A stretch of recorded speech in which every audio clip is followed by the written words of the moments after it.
Hello guys, मैं हूं विष्णु मुकेश और आज हम महाभारत के सबसे स्पेशल टैलेंटेड शानदार स्ट्रगल पात्र के बारे में बात करने वाले हैं, जिनका नाम है कर्ण। इस वीडियो में हम कर्ण के लाइफ से जुड़े हुए कुल 8 पॉइंट पर बात करने वाले हैं। कर्ण के लाइफ से जुड़े हुए 8 पॉइंटों पर बात करने से पहले हम बात कर लेते हैं कि कर्ण कौन था। कर्ण कुंती का पुत्र था, जो गुरु दुर्वासा के द्वारा दिए गए मंत्र के जाप के द्वारा सूर्य के आशीर्वाद से हुआ था और शादी से पहले होने के कारण कुंती ने उसे नदी में त्याग दिया। फिर धृतराष्ट्र के सारथी अधिरथ ने उसे पाल पोस कर बड़ा किया। अब चलते हैं कर्ण के लाइफ से जुड़े हुए 8 मोटिवेशनल पॉइंटों पर। पहला पॉइंट है बिग ड्रीमर। कर्ण बचपन से ये बड़ा सोचते थे, क्रिएटिव थे, बुद्धिमान थे, ये विजनरी थे, बड़ा सोचते थे और ये टैलेंटेड थे। बचपन से ही बहुत ज्यादा बुद्धिमान थे, आसपास के अपने इलाके में सबसे ज्यादा होनहार बालक थे और इन्हें बचपन से ही क्लियरिटी थी कि मुझे जीवन में करना क्या है। ये राजा बनना चाहते थे या फिर आज के समय अनुसार कह सकते हैं कि ये अमीर बनना चाहते थे। कर्ण के पिता अधिरथ धृतराष्ट्र के सारथी थे।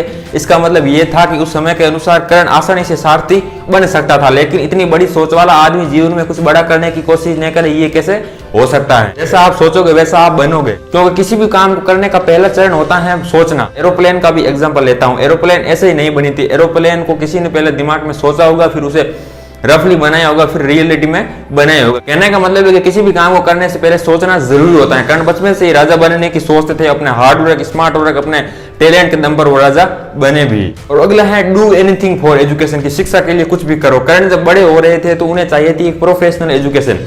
वैसे तो उस समय सूतों को शिक्षा का अधिकार नहीं था, लेकिन कोशिश करने में क्या जाता। कर्ण पहले गुरु द्रोण के पास में शिक्षा लेने के लिए गए, लेकिन द्रोण ने यह कहकर मना कर दिया कि हम सूतों को शिक्षा नहीं देते। लेकिन फिर भी कर्ण ने हार नहीं मानी और कर्ण भीष्म के गुरु रह चुके परशुराम के पास शिक्षा के लिए गए, लेकिन परशुराम उस समय सिर्फ ब्राह्मणों को शिक्षा देते थे। लेकिन कर्ण को यहाँ पर झूठ बोलना पड़ा कि मैं ब्राह्मण हूँ। कुछ लोगों का मानना है कि कर्ण ने गलत किया, लेकिन मेरे अनुसार कर्ण ने बिल्कुल सही किया, क्योंकि यदि कर्ण ऐसा ना कर पाते तो इतने बड़े धनुर्धर, इतने बड़े ग्रेट डोनर ना बन पाते। इसीलिए एजुकेशन के लिए कुछ भी करो। एजुकेशन सबसे ज्यादा इंपॉर्टेंट है। यदि आपके पास एक प्रोफेशनल एजुकेशन है तो आप जीवन में कुछ भी कर सकते हो। और अगला है टेक एडवांटेज ऑफ अपॉर्चुनिटी की। अपॉर्चुनिटी का जबरदस्त तरीके से फायदा उठाओ। जिंदगी आपको एक बार मौका देती है।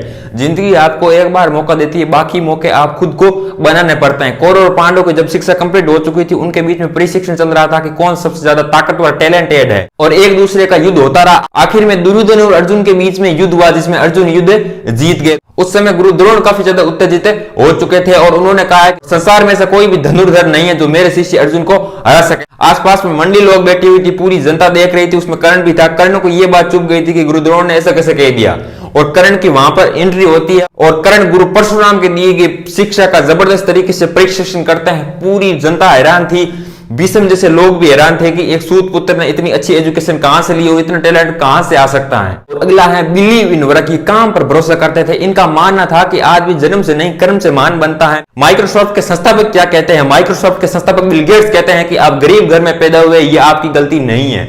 आप गरीब घर में पैदा हुए, ये आपकी गलती नहीं है। यदि आप गरीब घर में ही मर जाते हो तो ये आपकी ही गलती है। कर्ण भी कुछ ऐसे थे। हालांकि इनका जन्म तो गरीब घर में नहीं हुआ, लेकिन इनका लालन पालन एक गरीब घर में हुआ था। फिर भी ये अपने काम और टैलेंट के दम पर अंग प्रदेश के राजा बने। कहने का मतलब है कि आपके जन्म, आपके फैमिली बैकग्राउंड आपके सक्सेस का डिसाइड नहीं करता है। आपके सक्सेस का डिसाइड सिर्फ आपके हार्ड वर्क, आपके काम, आपके टैलेंट करता है। और अगला पॉइंट है स्ट्रगलर। ये संघर्षशील थे। कर्ण एकमात्र महाभारत के ऐसे पात्र जिनकी पूरी जिंदगी स्ट्रगल भरी रही है। इनका जन्म भी एक अजीब तरीके से हुआ था और फिर बाद में एजुकेशन में भी बहुत सारी दिक्कत आई। जैसे मैंने आपको बताया है कि गुरु द्रोण ने इन्हें एजुकेशन देने से मना कर ली।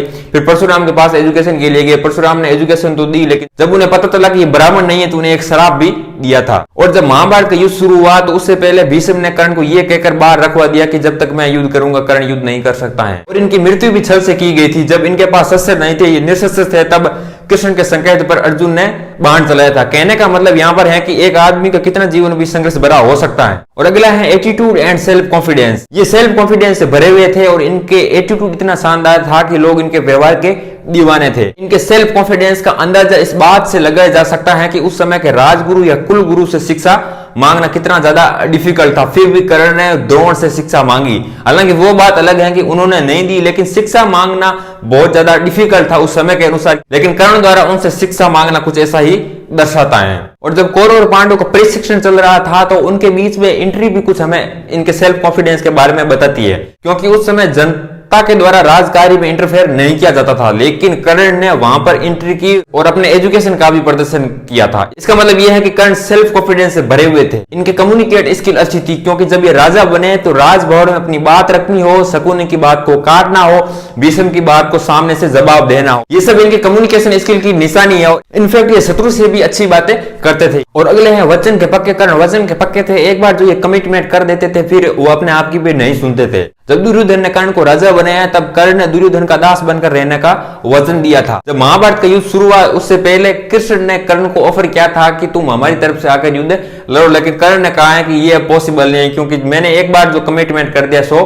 कर दिया। और महाभारत के युद्ध से पहले कुंती ने कर्ण को अपने जीवन की सच्चाई बताई, क्योंकि कर्ण एक साथ पांचों पांडवों को मारने की क्षमता रखते थे। इसीलिए कुंती ने कर्ण से वचन ले लिया कि तुम मेरे पुत्रों को नहीं मारोगे। हालांकि कर्ण ने 5 पुत्रों को न मारने का तो वचन नहीं दिया, लेकिन 4 पुत्रों को न मारने का वचन दिया था। और अगला और लास्ट है ग्रेट डोनर। कर्ण महादानी थे। ये अपनी संपत्ति का अधिकांश भाग जरूरतमंदों को बांट देते थे। और इनका एक रूल भी था कि सूर्य नमस्कार के समय इनसे जो भी मांगा जाता था वे उन्हें दे देते थे।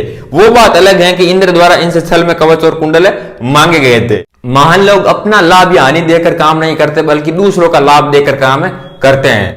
तो ये थे कर्ण के लाइफ से जुड़े हुए 8 मोटिवेशनल पॉइंट। यदि आप कर्ण की तरह किसी और महाभारत के पात्र पर केस स्टडी चाहते हो तो कमेंट सेक्शन में जरूर बताइए। वो अर्जुन हो सकता है, युधिष्ठिर हो सकता है, भीष्म हो सकता है, द्रोण हो सकता है, इनफैक्ट कृष्ण भी हो सकता है, और मेरा फेवरेट एकलव्य भी हो सकता है। इसलिए कमेंट सेक्शन में जरूर बताइए। तब तक के लिए धन्यवाद।